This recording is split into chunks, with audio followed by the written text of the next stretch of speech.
What's going on, guys? Ryan O'Toole back here again, giving you guys another review. If you guys are new here, feel free to click that subscribe button and that bell notification icon for more reviews, reactions, rankings, and more movie content. Falcon and the Winter Soldier Episode 1 debuted today on Disney+, and I'm very excited to be covering this show.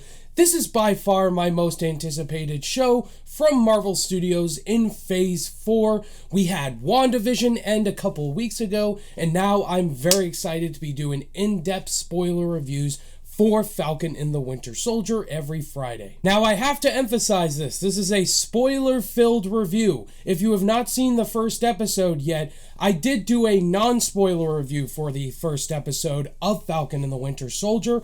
It is on my channel right now. You can go check that out. Check the episode out, and then come back here, because we're going to be talking in-depth all the spoilers for this episode. As I mentioned in my non-spoiler review, this series takes place 6 months after Avengers Endgame, after the blip, everybody coming back to life, after Captain America went back in time and grew old and gave the shield to Sam Wilson.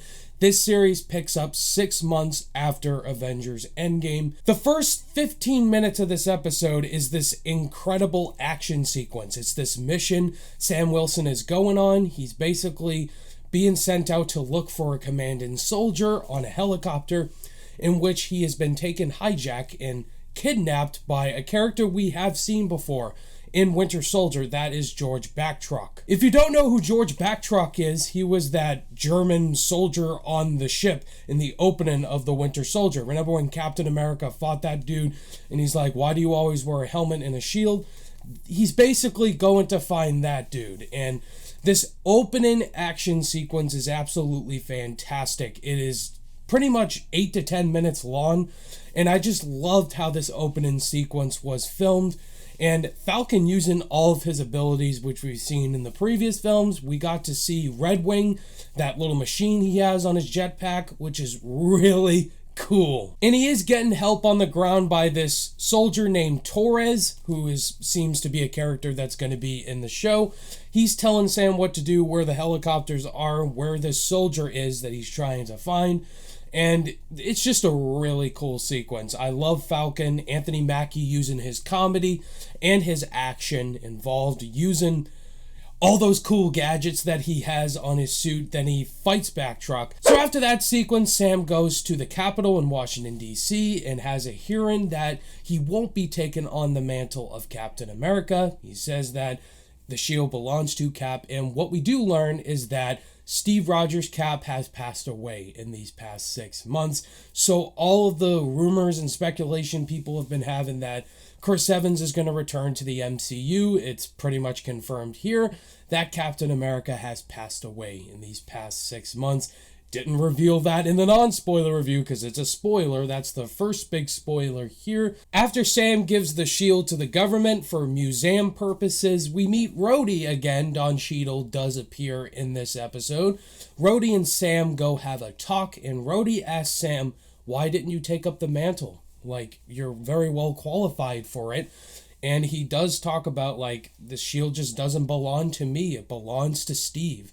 And so he feels that it's the best way, in that just give the shield and show it in a museum. And I think pretty sure this whole series is going to be grief and regret. Sam's definitely going to make a huge ass mistake giving the shield to the government, and it's just going to deal with that throughout the whole entire series. And then we go to Bucky's storyline in here, and we get this really awesome flashback sequence with Bucky as the Winter Soldier.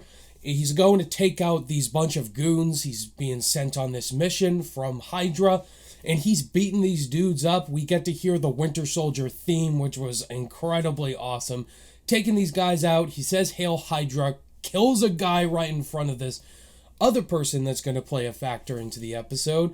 He walks on this civilian and he kills him. Like, he takes out his gun and just kills the dude. And then we flash forward to present time, and Bucky has a haircut. Throughout this 6 months, Bucky's been depressed. He gets a haircut, and psychologically, he's just messed up. He's going to see a psychiatrist, and the psychiatrist knows Bucky is just giving out lies most of the time during the interview, and she challenges him, give me your phone, and just don't kill people. So it's great to see Bucky as a character know what he did was completely wrong. He was brainwashed these whole entire years as the Winter Soldier assassin. He's been given sympathy and just acceptance for what he's done. He's given a second chance to redeem himself and be a normal civilian. So next scene, we see Sam and his personal life, his family life now for the very first time. We get to meet his sister, Sarah, and Sarah has basically gone through a lot financially for the family, and we get to see that relationship play out in this very first episode. Sam and his sister are having financial problems, like with the business, and so I really like that dynamic. We get to see Sam a lot more as a person besides him being the Falcon. And his sister, they both do such a great job in this episode. So we see Torres go to investigate in Switzerland and comes across the group being referenced before as the Flag Smashers.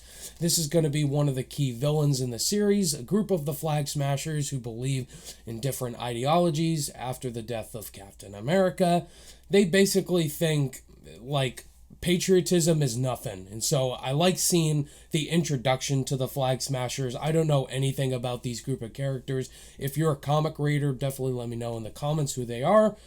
But this one Flag Smasher is really strong. He takes out Torres, completely beats him up, and they steal some money and calls up Sam later, and they talk about how powerful these people are, be careful for them. I'm very excited to see what the Flag Smashers can do because I don't know anything about them. They're going to be a key part to the series. Sam and Sarah go to the bank to try to fix their issue, to try to get a loan, and the bank owner recognizes Sam as the Falcon, and so he takes a friggin' selfie with him. And Sam, I like that Sam is trying to use his popularity as an Avenger to try to get him to get a loan. And it doesn't pan out, and we see some more family drama ensue. And I don't know what's going to happen with that particular storyline, but it's once again fleshing it out Sam that he's a person, not just a superhero that fights off villains. The key part to the series is Sam potentially taking on the role of Captain America, because Steve gave him the shield. Like, Steve gave it to him for a reason. And I think the whole series is going to lead to Sam making the big choice of taking on the mantle of Captain America. And Bucky is going to be alongside him, and they'll be facing off against the Flag Smashers and Zemo, who wasn't in this first episode. I'm pretty sure he'll be in the next one. Which leads us to the final scene of the episode. The government has decided to not use Captain America's shield as a prop in a museum, but give it to the new Captain America, according to the government. And that is U.S. Agent, played by Wyatt Russell. The new Captain America, you all saw the leaked photos of him on set. He walks out with the shield and the outfit, and Wyatt Russell, I'm excited to see him as U.S. Agent, the new Captain America. Sam looks shocked. He made a mistake, and that's the end of the episode. So a lot of speculation can be made what can happen for this next episode. I don't know when Sam and Bucky are going to reunite. I'm sure they will reunite in this next episode. I hope we see Zemo in the next episode and more of Wyatt Russell as U.S. Agent. I don't know when Emily Van Camp is going to show up as Agent 13, Sharon Carter, but there's so much to speculate. So yeah, guys, that is my in-depth spoiler thoughts on the first episode of The Falcon and the Winter Soldier. What did you guys think of this first episode? Did you love it? Are you excited to see where the series goes? Did you think it was okay, there were some flaws, or did you not like it at all? Let me know your thoughts below in the comments. If you are not subscribed to this channel yet, and if you love my review, definitely hit the like button and subscribe button and turn on those post notifications, because every Friday on this channel, I will be uploading an in-depth spoiler review for The Falcon and the Winter Soldier. So look forward to my episode 2 review next Friday, because it's going to get awesome. I can't wait for this series. Thank you guys so much for watching. All my social media links are in the description below, and I'll see you guys in the next video. Bye!